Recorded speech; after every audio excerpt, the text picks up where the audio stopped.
Malam hari ini kita akan mempelajari tentang sebelum UTS minggu depan akan pelajari tentang ini.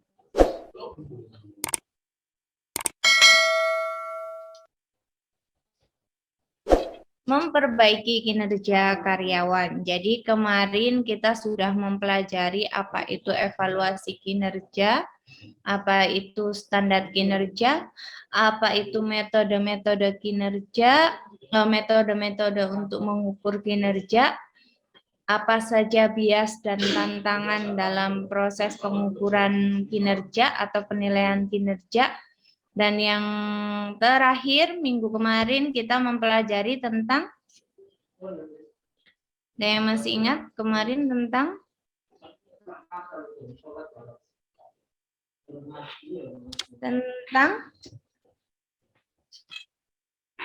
setelah metode, lalu ada bias dan tantangan. Terus baru minggu kemarin kita mempelajari tentang prosedur pelaksanaan evaluasi kinerja. prosedur pelaksanaan evaluasi kinerja. Kemarin sudah sampai mulai sebelum melakukan proses penilaian kinerja atau melakukan pelaksanaan evaluasi kinerja, perusahaan sudah harus memiliki ketentuan-ketentuan yang mengatur tentang satu Manajemen kinerja. Manajemen kinerja. 2, Perencanaan kinerja. perencanaan kinerja. 3, Pelaksanaan kinerja. Pelaksanaan pelaksanaan kinerja. Yang keempat, penilaian atau evaluasi kinerja. Penilaian atau evaluasi kinerja. Lalu hasil penilaiannya disampaikan dalam proses. Yang kelima, wawancara. Apabila karyawan keberatan dengan hasil evaluasi yang disampaikan melalui wawancara, bisa melakukan 6, banding. Setelah dilakukan proses banding, perusahaan untuk menggali potensi karyawan di masa mendatang bisa melakukan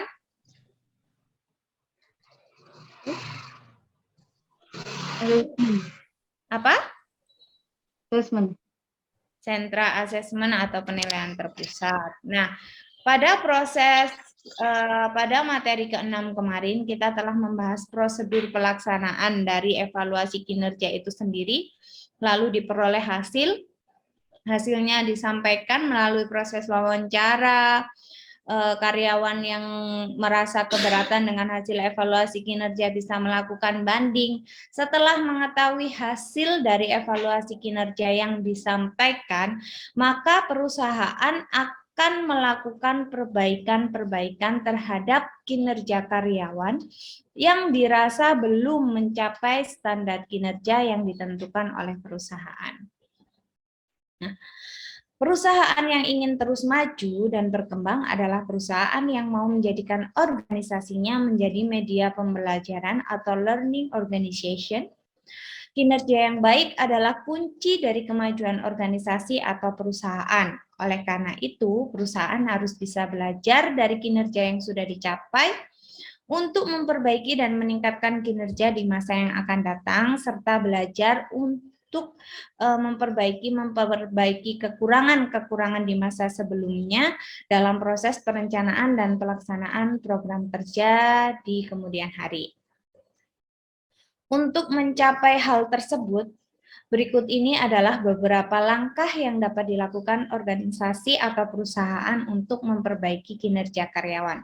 Jadi apabila perusahaan ingin terus maju dan berkembang, suatu perusahaan harus mampu atau harus bisa menjadi tempat untuk belajar atau menjadi media untuk pembelajaran bagi karyawannya. Kinerja yang baik merupakan kunci dari kemajuan organisasi. Oleh karena itu, dari hasil evaluasi kinerja yang telah disampaikan, apabila terdapat kekurangan-kekurangan atau terdapat beberapa standar kinerja yang belum dicapai, perusahaan bisa melakukan perbaikan-perbaikan dengan langkah-langkah sebagai berikut. Yang pertama,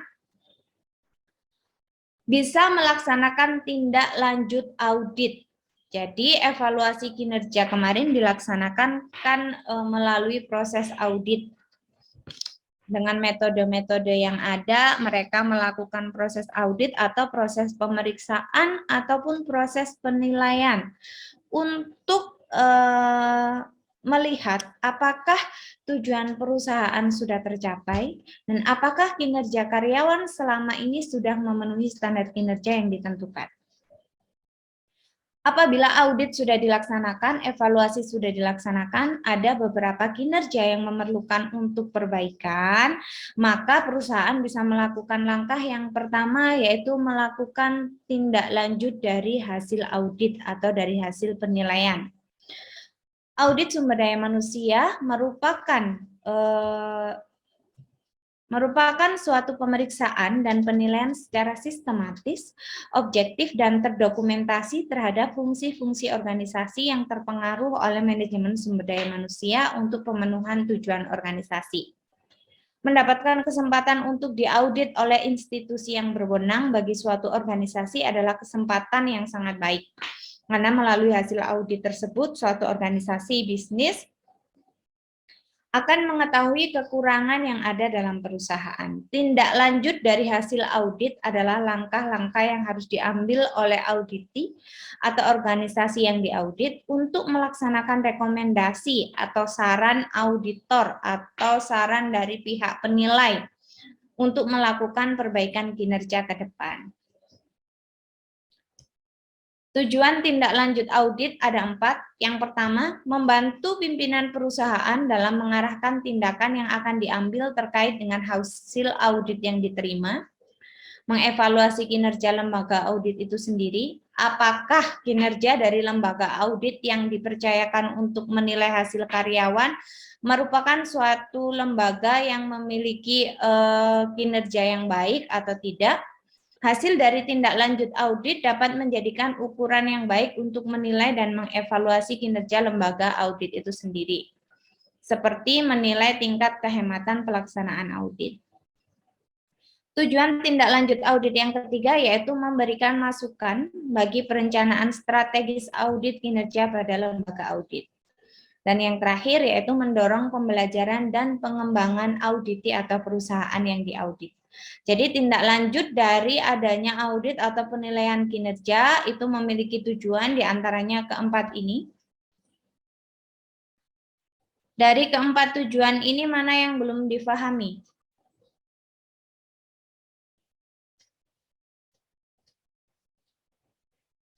Penjelasan mana yang belum difahami?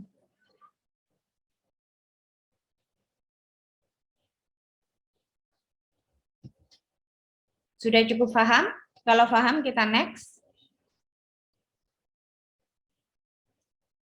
Kita next ya. Langkah-langkah. Mungkin Ya. yang terakhir tadi, yang mendorong pembelajaran dan pengembangan audit, itu maksudnya gimana? Oke. Tujuan dari, sebentar, tertutup. Tujuan dari tindak lanjut dari audit yang keempat adalah mendorong pembelajaran dan pengembangan auditi. Kegiatan tindak lanjut diharapkan dapat memberikan kontribusi bagi perbaikan pelaksanaan kegiatan auditi. Jadi dari adanya tindak lanjut audit ini nanti bertujuan dengan harapan bisa membantu perusahaan yang diaudit untuk lebih mengembangkan dan memberikan pembelajaran bagi perusahaan itu sendiri untuk melaksanakan, untuk melihat apakah kegiatan yang selama ini dilakukan itu bisa memberikan kontribusi bagi perbaikan pelaksanaan kegiatan perusahaan yang diaudit. Jadi kegiatan tindak lanjut ini diharapkan dapat memberikan kontribusi. Kan kita sudah melakukan evaluasi kinerja. Jadi kenapa perlu dilakukan evaluasi kinerja ulang? Kalau melalui evaluasi atau tindak lanjut dari hasil evaluasi kinerja tadi tidak mampu memberikan kontribusi bagi perbaikan pelaksanaan kinerja di masa yang akan datang, ya lebih baik tidak dilanjutkan. Tetapi karena adanya tujuan agar dari tindak lanjut audit ini nantinya mampu memberikan kontribusi yang lebih untuk memperbaiki kinerja karyawan, maka perlu adanya tindak lanjut audit. Sudah cukup dipahami? Atau masih bingung? Sudah. Paham, Bu. Next. Langkah-langkah tindak lanjut audit. Jadi ketika kita mau menindaklanjuti hasil dari audit atau hasil dari evaluasi kinerja, itu harus membuat langkah-langkah terlebih dahulu. Yang pertama, membuat perencanaan tindak lanjut.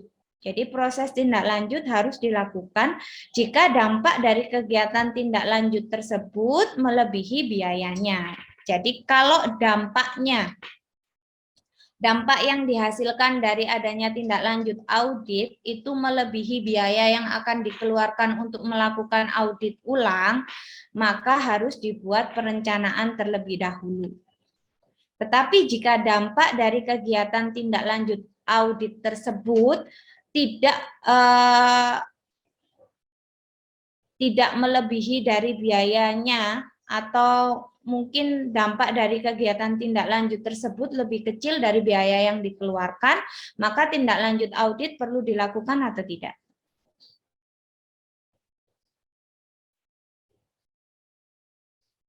Kalau dampak dari kegiatan tindak lanjut audit tersebut melebihi biaya yang dikeluarkan, dampaknya lebih besar daripada biaya yang dikeluarkan, berarti tindak lanjut audit perlu dilakukan atau tidak?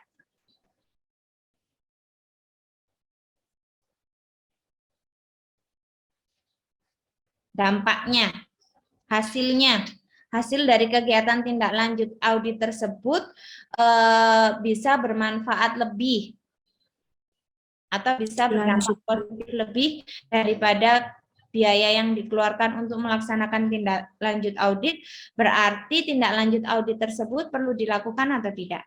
Atau cukup menerima hasil evaluasi kinerja yang sebelumnya? Perlu, Bu. Perlu.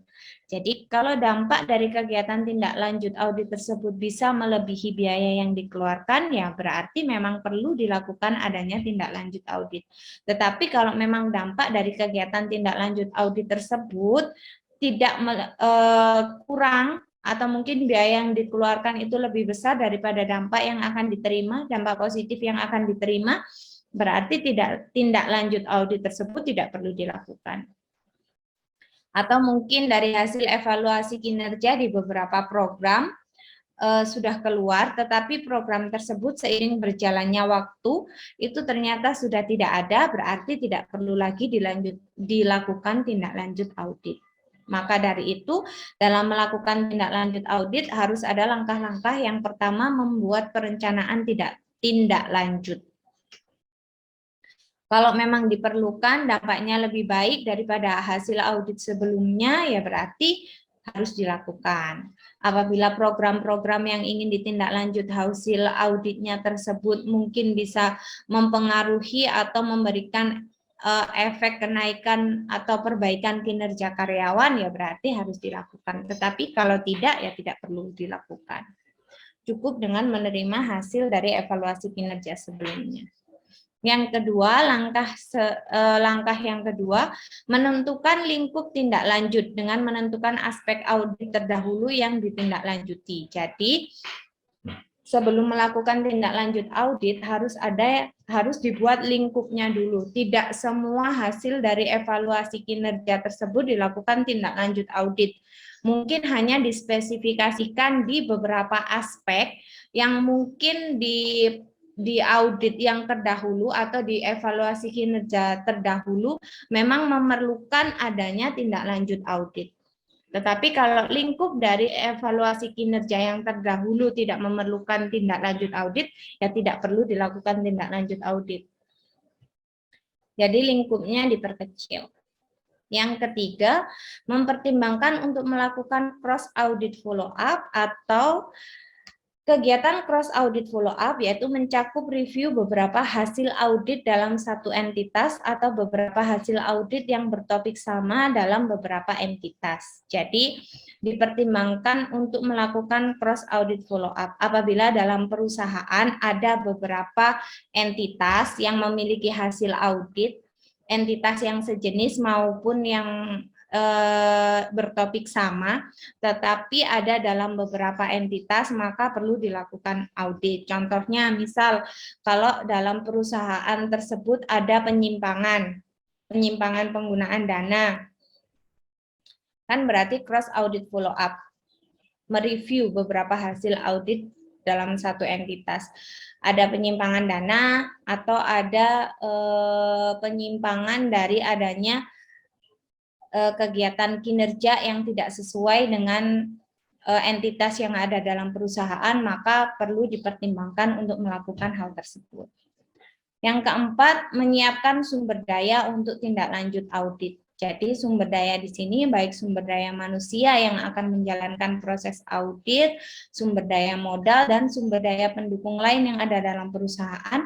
Ketika kita mau melakukan tindak lanjut audit harus dipersiapkan dengan baik. Dan yang kelima, menjadwalkan tindak lanjut. Karena tindak lanjut audit tidak serta-merta bisa langsung dilaksanakan sesuai dengan keinginan auditor, tetapi harus terjadwalkan dengan baik. Di sini maksudnya menjadwalkan tindak lanjut ini sehubungan dengan beberapa agenda atau beberapa dokumen dari hasil audit sebelumnya yang perlu dipersiapkan dengan matang agar proses tindak lanjut audit bisa dilaksanakan dengan mudah. Next, pelaksanaan tindak lanjut audit. Jadi pada saat proses pelaksanaan tindak lanjut audit itu ada 3 proses.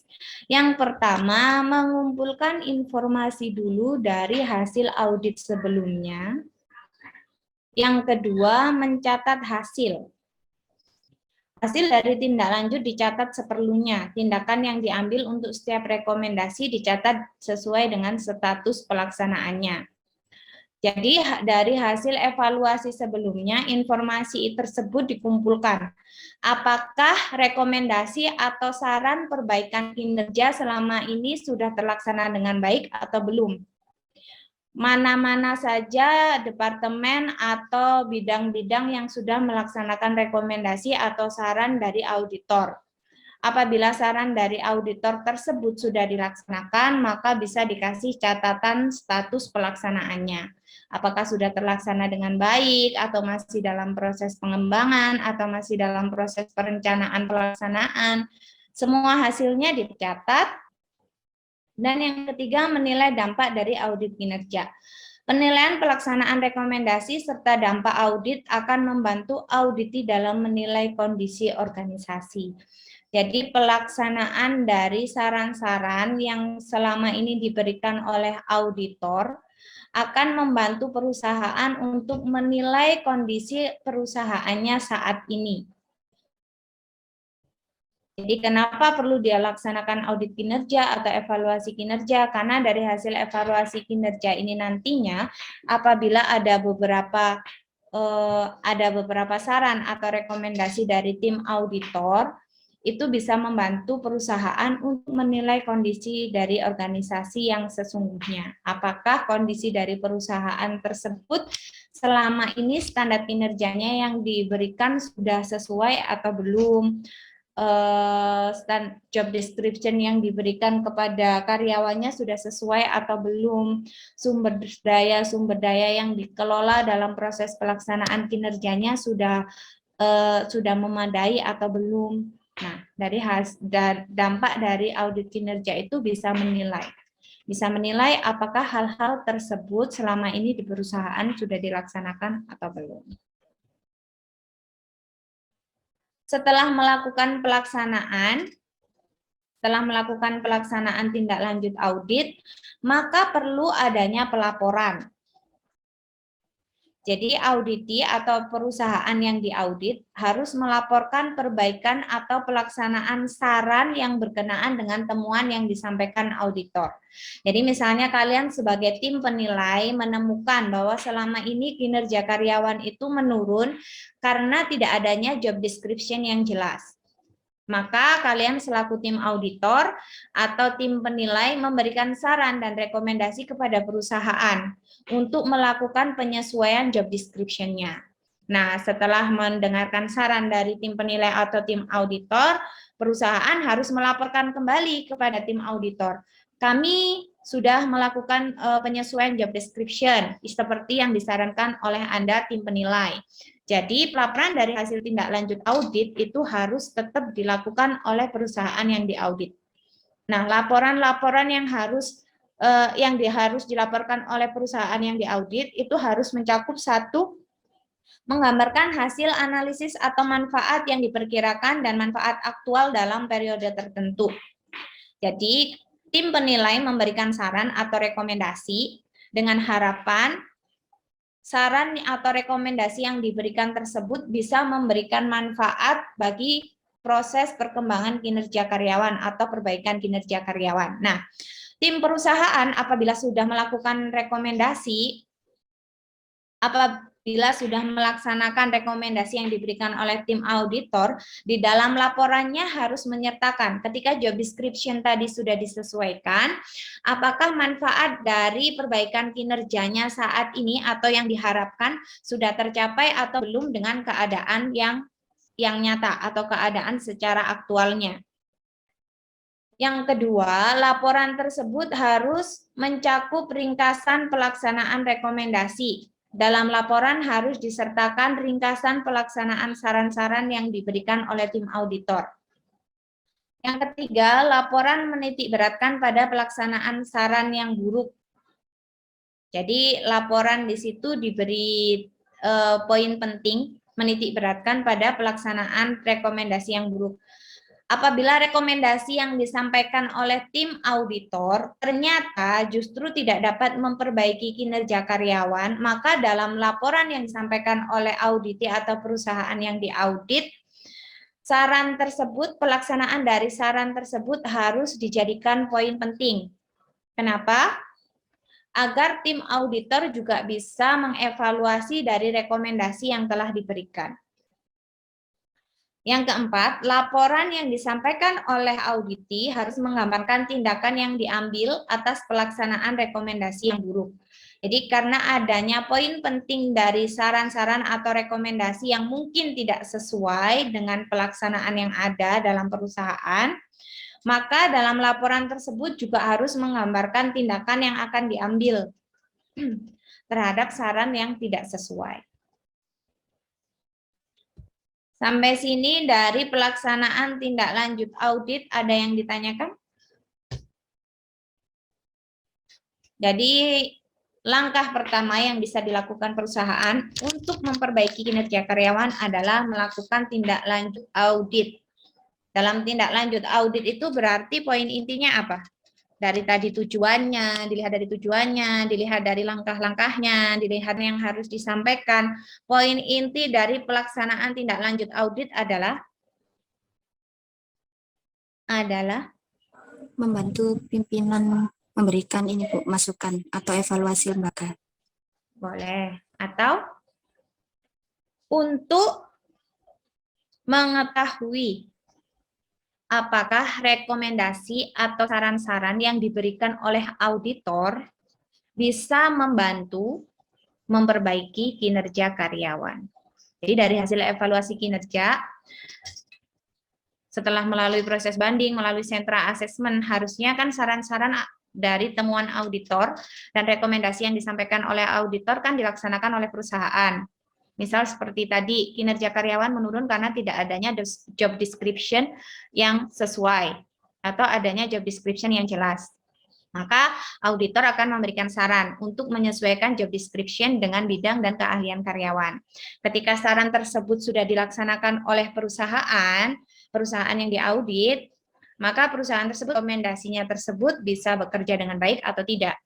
atau bisa memberikan dampak yang baik atau tidak. Maka untuk melihat dari pelaksanaan rekomendasi yang disampaikan oleh auditor tadi, perusahaan melakukan tindak lanjut audit. Sampai sini dapat difahami tentang tindak lanjut audit? Bisa, Bu. Oke, Rosa, tindak lanjut audit tadi berarti poin pentingnya adalah inti dari tindak lanjut audit adalah untuk mengetahui hasil dari audit itu bisa dilaksanakan sama perusahaannya apa tidak. hasil dari audit Berpengaruh. atau Apa? bukan Hasil- hasil dari audit, tetapi Saran. untuk mengetahui Masukan. saran atau Iya. rekomendasi yang diberikan oleh Rekomendasi. tim auditor sudah bisa membantu pelaksanaan perbaikan kinerja karyawan atau belum. Atau sudah cukup memperbaiki kinerja karyawan atau belum.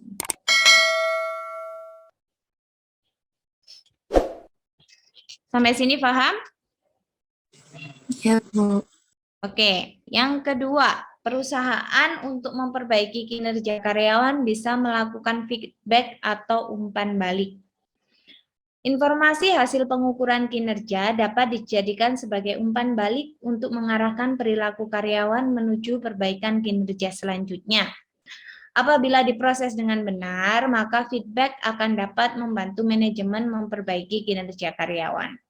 Jadi hubungan feedback dengan kinerja karyawan adalah satu, adanya sumber feedback. Dari sumber feedback tersebut, apakah karyawan menerima feedback yang diberikan atau tidak? Setelah menerima feedback, apakah terjadi perubahan perilaku atau tidak? Dari perubahan perilaku tersebut akan mempengaruhi perbaikan kinerja atau tidak? Kita akan bahas satu persatu. Sumber feedback itu bisa dari teman kerja dalam satu tim, atasan, bawahan, atau pihak luar. Yang kedua bisa dari tugas dan kewajiban yang dibebankan atau teks. Yang ketiga dari diri karyawan itu sendiri. Jadi kita pahami dulu feedback, yaitu umpan balik. Umpan balik misalnya dari teman kerja. Ketika teman kerja kita mengajak kita untuk mengerjakan suatu proyek, berarti umpan balik yang kita terima apa? Umpan balik yang bisa kita terima adalah feedback. Kalau kalian baca feedback, kita pahami dulu arti feedback. Ketika kalian berteman dengan orang, misalnya sama-sama dalam bidang keuangan, kalian selalu melakukan pekerjaan untuk tim. Ketika kalian tidak mendapatkan sesuatu untuk diri kalian, saat kalian melakukan pekerjaan, kalian akan bilang gini, aku terus yang kerja, tetapi nggak ada feedback-nya buat aku. Konsep feedback di sini sudah cukup difahami ya. Ya, Timbal balik, Timbal balik. timbal balik, atau imbal balik. Ketika kalian give, berarti kalian juga harus menerima. Ketika kalian memberikan tenaga kalian, feedback apa yang kalian terima? Timbal balik apa yang kalian terima? Di sini konsepnya sudah bisa difahami ya. Konsep dari timbal balik sendiri sudah bisa difahami? Bisa, Bu. Kalau sudah bisa dipahami, berarti sumber dari feedback ini juga sudah bisa diartikan. Sumber dari feedback teman kerja, imbal balik dari teman kerja, imbal balik dari atasan. Ketika atasan memberikan kritik, imbal balik untuk kalian, kalian bisa Kerja lebih baik. bisa bekerja lebih baik atau bisa meningkatkan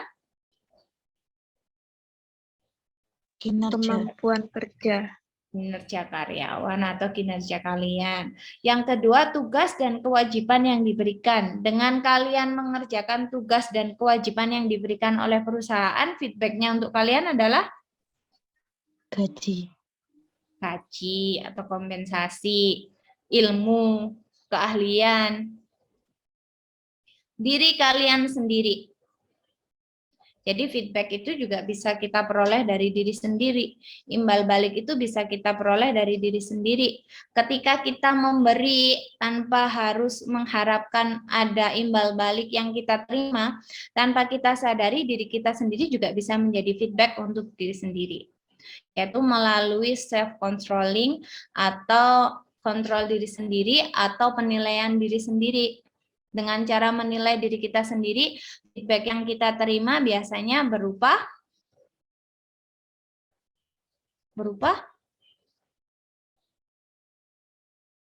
ketika kalian mampu memberikan penilaian terhadap diri sendiri, maka feedback yang akan kalian terima biasanya berupa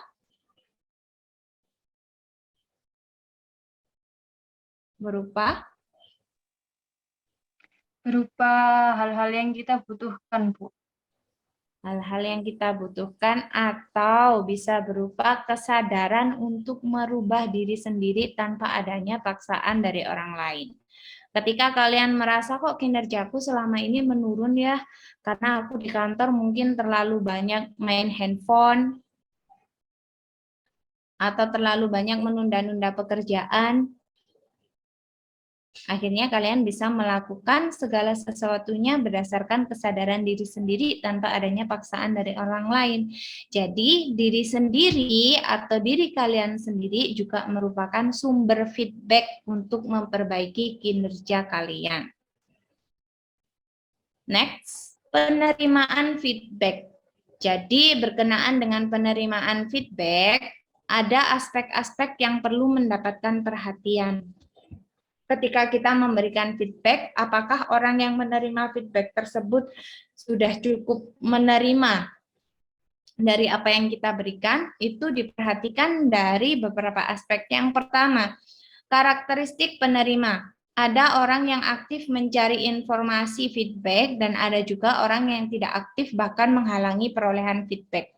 Jadi ada orang yang dengan sendirinya tadi karena merasa dirinya sendiri adalah sumber feedback, maka dalam perusahaan dia akan berusaha untuk mencari apa sih kekurangan yang ada dalam diri saya sebenarnya. Dengan berusaha mencari informasi entah dari teman kerja, entah dari atasan.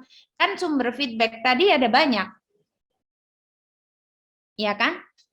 Kalau dari atasan bisa berupa kritik, kalau dari teman kerja mungkin berupa informasi, karena selama ini teman kerja adalah orang-orang yang bekerja sama dengan kita, bisa memberikan feedback atau imbal balik. Dari diri sendiri juga bisa. Jadi terhadap penerimaan feedback ini ada hal-hal yang perlu diperhatikan. Yang pertama yaitu karakteristik penerima. Apakah penerima feedback ini adalah orang-orang yang dengan aktif mencari sumber atau mencari informasi feedback tentang dirinya guna memperbaiki kinerjanya? Yang kedua dari persepsi penerima, dan yang ketiga evaluasi kognitif dari penerima feedback. Evaluasi kognitif ini berarti sehubungan dengan kognitif, berarti sehubungan dengan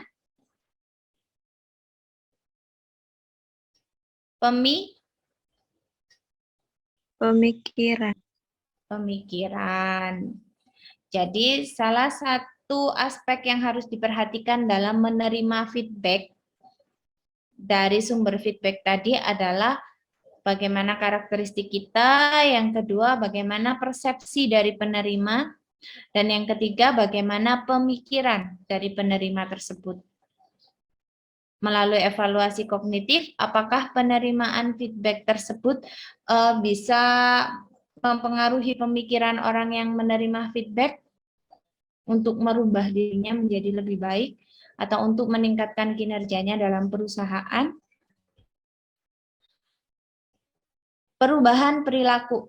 Setelah adanya sumber feedback, orang-orang yang menerima feedback atau menerima imbal balik, pada akhirnya akan ada perubahan perilaku. Setelah karyawan menerima feedback berkenaan dengan kinerja yang dicapai, ada beberapa kemungkinan perilaku yang bisa muncul. Perilaku ini tidak semuanya dapat mendukung perbaikan kinerja. Beberapa perubahan perilaku yang mungkin terjadi karena adanya feedback Yaitu yang pertama, karyawan mempunyai keinginan untuk memperbaiki kinerja tetapi tidak memahami apa yang harus dilakukan. Karyawan sangat bersemangat di awal periode tetapi selanjutnya kembali pada perilaku yang sebenarnya. Karyawan termotivasi untuk mampu lebih baik daripada kinerja sebelumnya dengan upaya yang tekun dan terus-menerus. Dan yang keempat, karyawan melakukan perlawanan dan tidak merasa bertanggung jawab untuk perbaikan kinerja berikutnya. Jadi karena adanya aspek-aspek pada penerimaan feedback tadi, maka akan ada perubahan perilaku. Perubahan tersebut apabila penerima feedback merasa bahwa kritik yang disampaikan, merasa bahwa informasi yang diberikan tersebut memang benar, dan dia mau menerima feedback atau masukan atau imbal balik dari sumber feedback, maka dia akan melakukan perubahan perilaku yang positif untuk meningkatkan kinerjanya. Tetapi ada orang selama ini tidak bisa menerima feedback, tidak bisa menerima imbal balik, tidak bisa menerima kritik dari atasan. Orang tersebut merasa bahwa selama ini yang dilakukan kinerjanya sudah benar, maka perubahan perilakunya cenderung buruk atau negatif. Jadi dia merasa tidak perlu untuk memperbaiki kinerjanya karena merasa selama ini kinerja yang dilakukan benar. Even yang dalam keadaan yang sebenarnya kinerjanya memburuk atau kinerjanya tidak sesuai dengan standar yang diberikan oleh perusahaan. Next, setelah adanya perubahan perilaku, dari perubahan perilaku inilah nantinya akan ada hubungannya dengan perbaikan kinerja. Kalau perubahan perilaku setelah menerima feedback positif, maka akan terjadi Perubahan yang positif. perubahan yang positif atau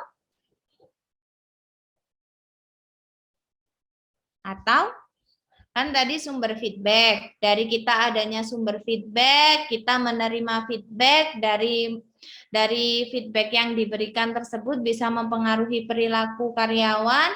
Kalau dalam menerima feedback tersebut, perilaku karyawan menunjukkan hasil yang positif atau perubahan perilaku karyawan menjadi positif, maka yang terjadi adalah akan ada proses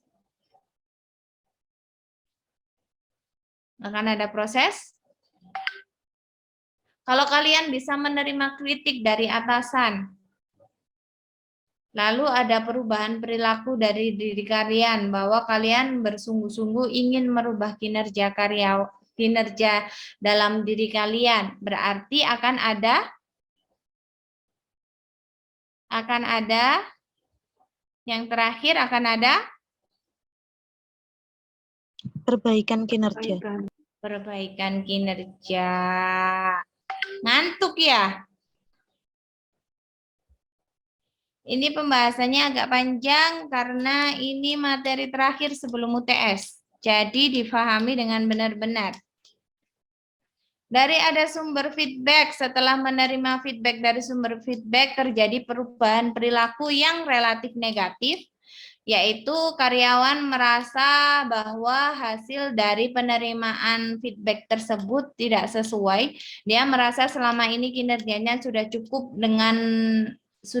cukup sesuai dengan standar yang ditentukan oleh perusahaan, maka yang terjadi adalah kalau positif kan ada perbaikan kinerja. Kalau perubahan perilaku yang ditunjukkan justru negatif, maka Penurunan kinerja. penurunan kinerja atau tidak ada perbaikan kinerja. Tidak ada perbaikan kinerja. Jadi tujuan dari adanya umpan balik atau feedback kan tujuannya memperbaiki kinerja. Kalau karyawan yang diberikan feedback menunjukkan perubahan perilaku yang negatif, berarti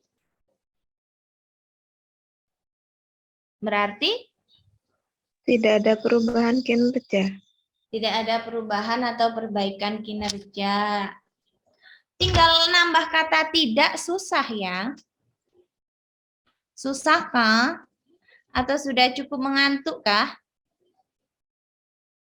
kurang bentar. Langkah selanjutnya yang bisa dilakukan oleh perusahaan dalam memperbaiki kinerja karyawan adalah pemberian reward. Kalau pemberian reward ini sudah di luar kepala. Kalau kalian mendapatkan reward yang lebih, maka kinerja kalian akan meningkat. Itu sudah menjadi rahasia umum. Jadi langkah ketiga yang bisa dilakukan adalah pemberian reward. Yang ini kita bahas ini dulu. Pemberian reward ini membuktikan bahwa teori motivasi dari Abraham Maslow itu merupakan salah satu teori motivasi kebutuhan yang diperlukan oleh karyawan atau teori motivasi yang sesuai dengan kebutuhan karyawan. Kalau pemberian reward berarti masuk level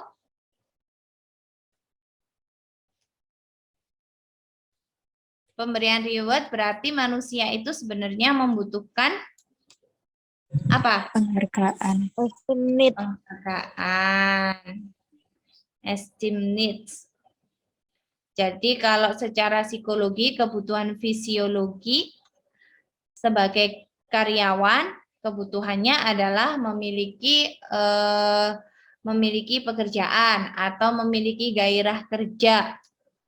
Safety needs, keamanan kerja. Social need, kebutuhan memiliki, yaitu memiliki ruang lingkup atau memiliki rekan kerja yang baik, memiliki pimpinan yang baik. Esteem need, yaitu kebutuhan akan penghargaan, menerima reward, menerima pujian, dan aktualisasi diri itu biasanya melalui pengembangan karir atau pelatihan dari keterampilan, pelatihan untuk keterampilan. Next. Yang keempat, langkah keempat yang bisa dilakukan untuk memperbaiki kinerja karyawan yaitu dengan perubahan perilaku dengan model ABC. Seperti Muhammad Mahsun menjelaskan model ABC atas perubahan perilaku merupakan gabungan dari 3 elemen yaitu antecedents, behavior, and consequences. Antecedents yaitu ketika kita mencoba mempengaruhi perilaku sebelum perilaku ini terbentuk. Antecedent mempengaruhi perilaku dan kinerja seseorang meski tidak ada jaminan bahwa output yang dihasilkan benar-benar terjadi. Contoh, sistem insentif, pelatihan, dan sistem pengembangan karir karyawan kalau dilaksanakan dengan sungguh-sungguh dan konsekuen bisa menjadi antecedents yang efektif. Jadi melalui perubahan perilaku dengan model ABC, antecedents, jadi perusahaan ketika ingin memperbaiki kinerja karyawan, maka bisa mempengaruhi perilaku karyawan sebelum terlaksananya kinerja. Jadi ketika antecedents ini seperti apa ya? Kalau bahasa gampangnya adalah seperti pemberian harapan atau iming-iming atau motivasi. Pemberian motivasi. Misal, kalau kalian bisa mencapai target penjualan 100 pieces barang, maka kalian akan mendapatkan bonus setiap bulannya sebesar 200.000. Jadi iming-iming itu namanya antecedents.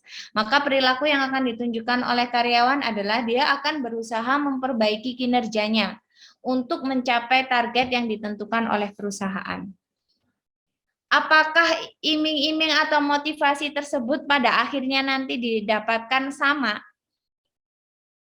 Meskipun hasil akhirnya tidak ada jaminan bahwa kalian akan memperoleh insentif seperti yang dijanjikan atau seperti yang diberikan di awal, kalian sudah memiliki motivasi untuk memperbaiki kinerja. Artinya ketika kita sebagai pimpinan perusahaan, jika ingin melakukan perubahan kepada karyawan melalui model ABC, hal yang pertama bisa dilakukan yaitu antecedents, pendahuluan. Yaitu cara mempengaruhi karyawan sebelum terbentuknya perilaku atau pemberian motivasi atau pemberian harapan. Atau bahasa gampangnya iming-iming. Kalau kalian diiming-imingi sesuatu, pasti perilaku kalian akan menyesuaikan. Itu namanya antecedents. Yang kedua, behavior atau perilaku itu sendiri. Behavior merupakan segala sesuatu yang kita lihat ketika kita mengamati seseorang dalam melakukan aktivitas pekerjaan. Jadi kalau behavior itu adalah perilaku yang ditunjukkan oleh karyawan sehubungan dengan pelaksanaan kinerjanya. Yang ketiga, consequences ialah sesuatu yang mengikuti perilaku atau dengan kata lain akibat dari perilaku yang dilakukan. Jadi kalau perubahan perilaku ABC, poin intinya adalah antecedents, berarti pendahuluan sebelum dilaksanakan kerja, sebelum kalian membangun perilaku, sebelum kalian melaksanakan kinerja, perilaku kalian sudah dipengaruhi.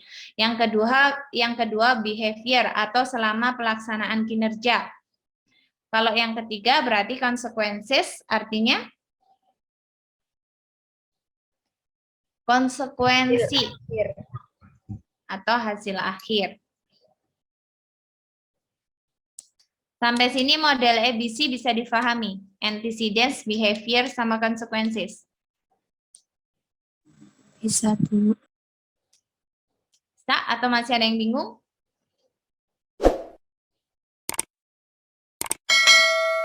Jadi salah satu langkah untuk memperbaiki kinerja karyawan yaitu dengan melakukan perubahan perilaku model ABC. Yang pertama antecedent. Antecedent. Mempengaruhi kinerja karyawan sebelum dilaksanakannya proses kinerja. Yang kedua, behavior mempengaruhi kinerja karyawan pada saat pelaksanaan kinerja. Yang ketiga, consequences, melihat dari hasil atau melihat dari perilaku karyawan setelah melaksanakan kinerjanya. Next, cara yang kelima yaitu belajar dari pengalaman. Ada tips dari para CEO bisnis yang berasal dari pengalaman mereka bekerja keras membangun kinerja organisasi yang mereka pimpin, yang dihimpun oleh Pivot and Collins dalam buku What Were They Thinking? Unconventional Wisdom About Management. Dari sejumlah tips itu, untuk memperbaiki kinerja karyawan, perusahaan bisa melakukan yang pertama, selalu mengatakan kepada karyawan bahwa hasil yang diperoleh oleh perusahaan berkat kerja keras karyawan. Menghindari kesalahan-kesalahan yang lazim dilakukan oleh perusahaan, contohnya memotong kesejahteraan karyawan di saat perusahaan mengalami kesulitan keuangan atau kesulitan biaya. Seperti yang kemarin di masa pandemi, banyak beberapa perusahaan yang memotong gaji karyawannya karena merasa kesulitan dalam bertahan dalam kondisi pandemi. Sebaiknya hal tersebut tidak dilakukan. Karena kalau hal tersebut dilakukan, maka akan mempengaruhi kinerja karyawan. Hal ketiga yang bisa dilakukan oleh perusahaan untuk memperbaiki kinerja karyawan yaitu dengan merekrut orang yang bisa bekerja bukan dari pengalaman masa lalu. Selama ini perusahaan menerima orang karena lamanya bekerja atau dilihat dari pengalaman bekerja di perusahaan sebelumnya. Padahal pengalaman bekerja di perusahaan sebelumnya belum tentu efektif jika dilakukan di perusahaan yang sekarang. Jadi apabila merekrut karyawan, usahakan karyawan tersebut memang memiliki kinerja yang baik. Lain-lain nanti kalian bisa baca sendiri karena waktunya semakin mepet. Oke, yang keenam, untuk memperbaiki kinerja karyawan, perusahaan bisa melakukan knowledge sharing atau sharing pengetahuan atau berbagi pengetahuan. Penerapan knowledge sharing dan sejalan dengan proses kinerja di perusahaan, hal ini dibuktikan dengan pernyataan Azevedo, yaitu semakin baik penerapan knowledge sharing akan meningkatkan inovasi proses dan kualitas produk melalui penggunaan teknologi baru. Maka dapat disimpulkan knowledge sharing merupakan proses membagikan dan mendistribusikan pengetahuan antar satu individu dengan individu lainnya yang dapat bermanfaat untuk merancang setiap individu berpikir lebih kreatif dan efektif sehingga berdampak pada terciptanya peningkatan kinerja perusahaan. Jadi dengan adanya berbagi pengetahuan antara karyawan yang satu dengan karyawan yang lain bisa membantu perusahaan dalam proses peningkatan atau perbaikan kinerja karyawan. Sampai sini ada yang ditanyakan? Belum ada, Bu. Belum ada. Kalau begitu,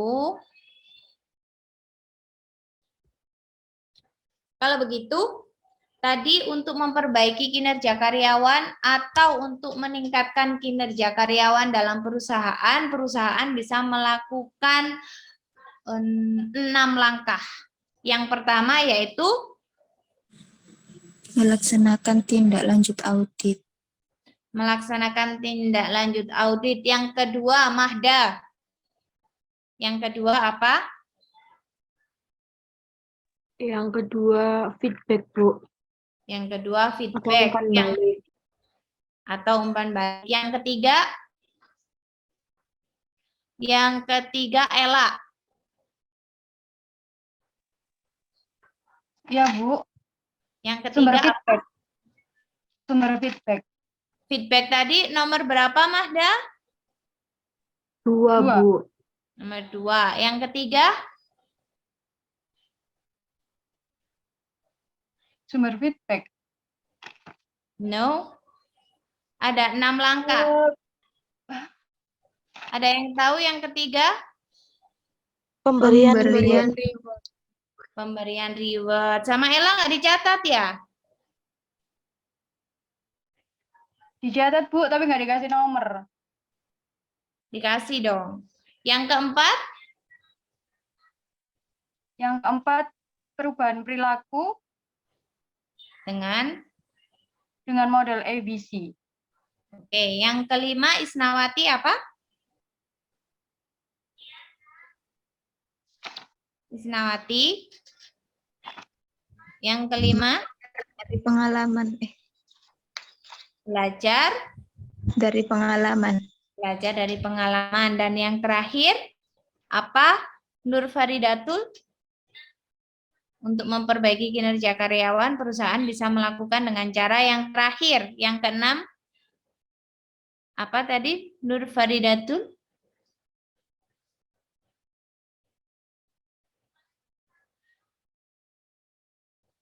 Satu, tindak lanjut audit. 2, feedback. 3, pemberian reward. 4, perubahan perilaku model ABC. 5, belajar dari pengalaman perusahaan. Yang keenam,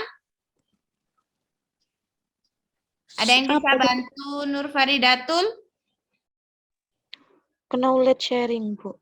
Knowledge sharing atau berbagi pengetahuan. Oke? Sampai sini ada yang ditanyakan? Kalau tidak ada, on cam sebentar, kita ambil absen.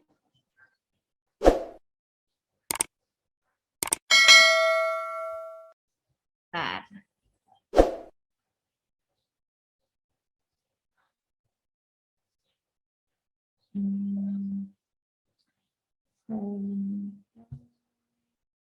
Oke.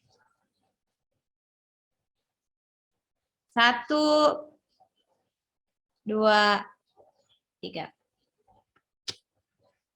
Terima kasih untuk waktunya malam hari ini. Semoga apa yang kita pelajari bisa bermanfaat untuk kita semua. Mohon maaf apabila ada salah-salah kata. Mohon maaf atas keterlambatan waktunya. Jadi kalian molor selesainya agak lama. Selamat istirahat. Assalamualaikum warahmatullahi wabarakatuh. Waalaikumsalam warahmatullahi wabarakatuh.